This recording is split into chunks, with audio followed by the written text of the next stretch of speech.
2 பரிகாரங்களை சொல்கிறேன். தயவு செய்து அதை செய்யுங்க. 1, உங்கள் குலதெய்வத்தை எப்போ தரிசனம், அந்த குலதெய்வ தரிசனத்தை முதல்ல போய் பண்ணிடுங்க. வீடு வாங்கணும் வீடு வாங்கணும் வீடு வாங்கணும் அப்படின்னு சொல்லி குலசாமிகிட்ட போய் வீடு எனக்கு கொடு வீடு எனக்கு கொடு அப்படின்னு பிரார்த்தனை பண்ணுங்க. உங்கள் சொந்த ஊர், அந்த உங்களுடைய குலசாமி சொந்த ஊரை தாண்டி வேற எங்கேயாவது ஒரு ஊரில் இருக்கலாம்.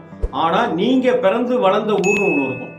அந்த ஊரில் நீங்கள் படிச்சிருப்பீங்க, விளையாண்டுருப்பீங்க, கில்லித்தாண்டு விளையாண்டுருப்பீங்க, கண்ணாமூச்சி விளையாண்டுருப்பீங்க.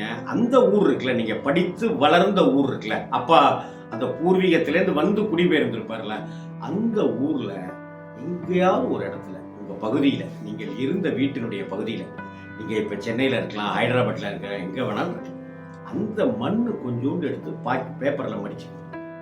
அதுக்கப்புறமா குலசாமிகிட்ட போகணும். அந்த குலசாமிகிட்ட அந்த மண்ணை வச்சு